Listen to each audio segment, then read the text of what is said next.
Hello guys, fellow truth seekers. Let's be honest, who doesn't love a good conspiracy theory? They're like juicy gossip for the brain. The whispers, the intrigue, the what-ifs, it's all so tantalizing. Let's face it, we crave explanations for the unexplainable. Conspiracy theories offer a sense of order, a way to connect the dots, even if those dots are sometimes a little out there. But here's the thing. Some conspiracy theories are just too compelling to ignore.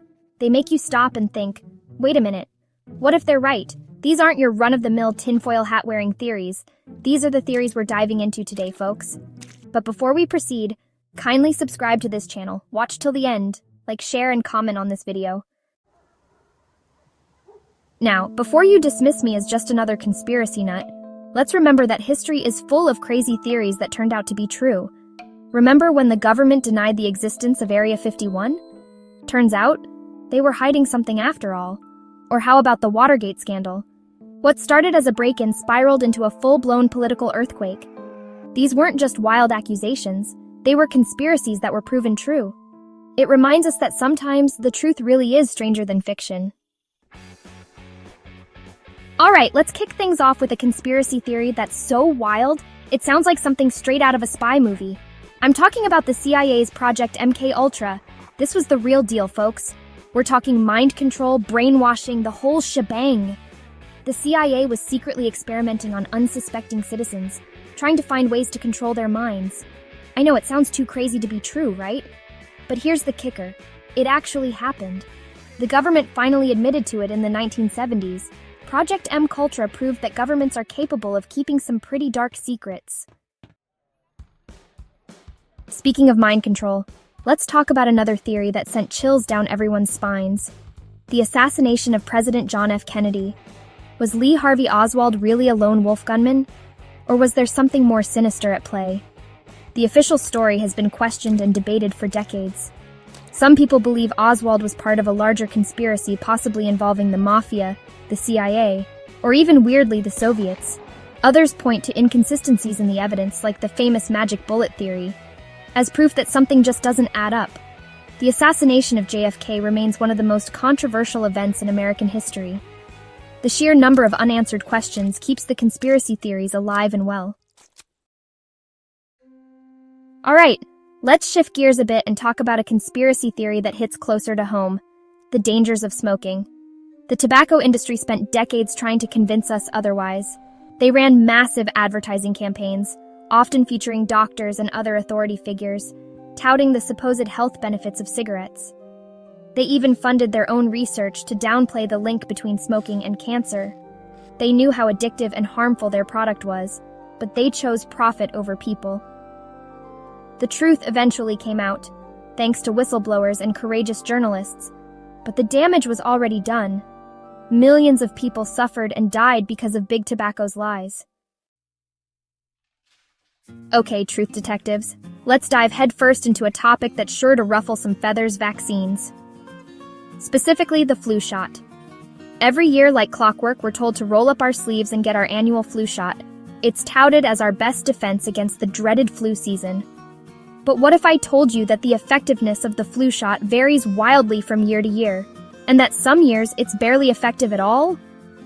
The flu virus is a shifty character, constantly mutating and evolving, making it difficult to predict which strain will hit hardest each season. Now, I'm not saying the flu shot is useless. It can offer some protection, and for vulnerable populations, any protection is better than none. But despite the questionable efficacy, we're bombarded with messages urging us to get vaccinated. Is it possible there's more to this annual flu shot push than meets the eye? Speaking of motives, let's shine a light on a real head-scratcher: the pharmaceutical industry, or as I like to call them, Big Pharma. Now, don't get me wrong, I'm grateful for the life-saving medications they produce. But let's be honest, folks, Big Pharma isn't exactly known for its altruism. They're in the business of making money, and boy, do they make a lot of it. Could it be that Big Pharma is more interested in selling us expensive drugs than finding actual cures? Alright, buckle up, buttercups, because we're about to enter the realm of the truly bizarre chemtrails. You know those long white trails that airplanes leave behind in the sky? The ones that sometimes linger for hours, spreading out and creating a hazy film? Well, according to this theory, those aren't just ordinary contrails, those are chemtrails. Some say it's the government trying to control the weather, others believe it's a population control measure, and some even think it's aliens. I know, it sounds completely bonkers. But here's the thing that makes this theory so intriguing. There's no shortage of anecdotal evidence. People swear they've gotten sick after seeing chemtrails, or they've noticed unusual changes in their environment. Whether it's paranoia or genuine concern, the chemtrail theory highlights a deep-seated distrust in authority. And finally, let's talk about a topic that's become increasingly polarized in recent years: climate change. Now, I'm not here to debate the science. Whether you believe it's human-caused or a natural cycle, there's no denying that our planet is experiencing some dramatic shifts. But what's fascinating is how this issue has become entangled with conspiracy theories. On one hand, you have those who believe that climate change is a hoax, a fabrication perpetuated by governments or shadowy organizations to control the masses. On the other hand, you have those who believe that the solutions being proposed, like carbon taxes and global governance, are actually part of a larger agenda to erode national sovereignty. So why are we so drawn to these wild and wacky theories? Well, my friends, it all boils down to one thing: human psychology. You see, our brains are wired to find patterns, make connections, and seek meaning in the world around us. But sometimes, this natural tendency to find patterns goes into overdrive. We start seeing connections where none exist, attributing meaning to random events. This is especially true when we're faced with uncertainty, fear, or a lack of control. Conspiracy theories offer a way to regain a sense of control in a world that often feels chaotic and unpredictable. They provide simple explanations for complex events, often blaming a specific group or entity for the problems we face. And let's not forget the social aspect of conspiracy theories. For some, believing in these alternative narratives becomes a form of identity, a way to feel like they're in the know, privy to secret knowledge that most people are oblivious to. This sense of belonging can be especially appealing in today's world, where social media has created echo chambers, where people are constantly exposed to information that confirms their existing beliefs. It's easy to get caught in a feedback loop, where every article you read, every video you watch, reinforces your worldview. And let's be honest, there's a certain thrill that comes with believing in something that goes against the grain. Now, I'm not saying that everyone who believes in conspiracy theories is looking for a sense of belonging or a thrill. Some people are genuinely curious, eager to explore alternative explanations and challenge conventional wisdom, and that's a good thing. Critical thinking and questioning authority are essential for a healthy society. But here's the danger. When conspiracy theories become so entrenched that they cloud our judgment and prevent us from engaging in rational discourse, that's when we need to be careful. When we start seeing the world through a lens of suspicion and distrust, it can lead to polarization, division, and even violence. It's a stark reminder of how dangerous conspiracy theories can be when they spiral out of control. So, we've been down the rabbit hole, explored some seriously strange theories, and even peeked behind the curtain of human psychology. But where does this all leave us? What's the impact of this conspiracy-laden lens on society as a whole? Well, it's a double-edged sword, folks. On one hand, a healthy dose of skepticism can be a good thing. It keeps us on our toes, encourages us to question authority, and prevents us from blindly accepting everything we're told. Remember those historical conspiracies that turned out to be true? Those were uncovered because people dared to dig deeper, to challenge the official narrative. But on the other hand, excessive distrust can be paralyzing. When we start questioning everything, it becomes impossible to know what to believe. And then there's the very real danger of conspiracy theories spilling over into the real world, inciting violence and undermining public health efforts. We've seen it happen time and time again. Remember the Pizzagate conspiracy, where a false online rumor led a gunman to fire an assault rifle inside a Washington, D.C. pizzeria? Or the anti-vaccine movement, which has contributed to outbreaks of preventable diseases? These aren't just harmless theories, folks. They have real-world consequences. When we allow ourselves to be swept up in fear and paranoia, we become susceptible to manipulation.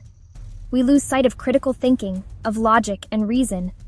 We become willing to believe anything, no matter how outlandish, as long as it confirms our existing biases. We need to be able to recognize the difference between healthy skepticism and harmful paranoia. Striking a balanced critical thinking in the age of information overload. Now, more than ever, it's crucial to be discerning consumers of information. We live in an age of information overload where we're constantly bombarded with news, opinions, and yes, conspiracy theories from every direction.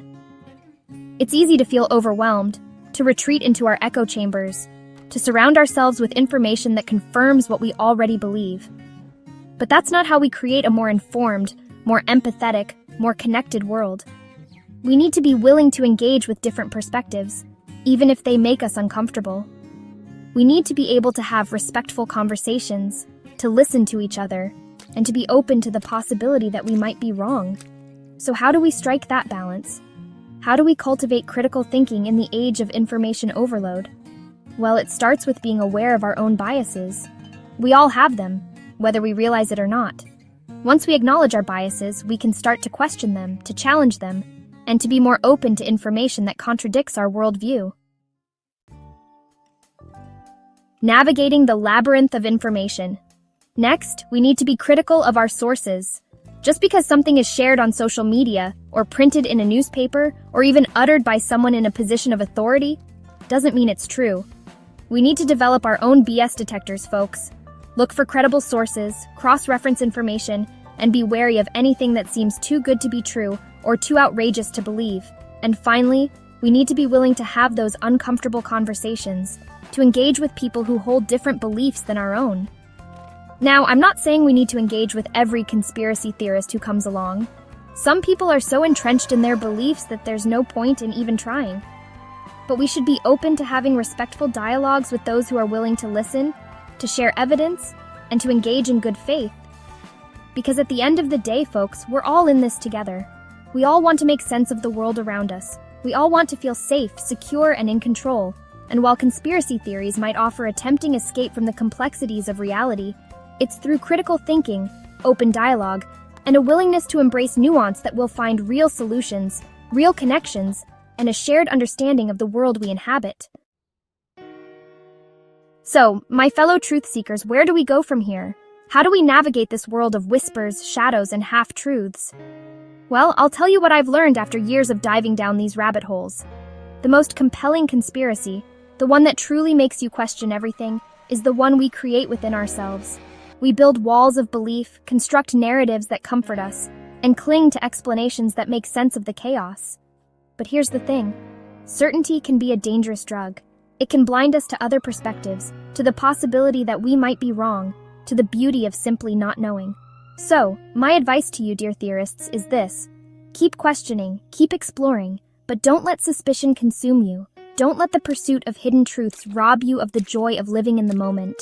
Remember, life's too short to spend it constantly looking over your shoulder. Keep your minds open, your curiosity piqued, and your tinfoil hats handy, because you never know what we'll uncover next.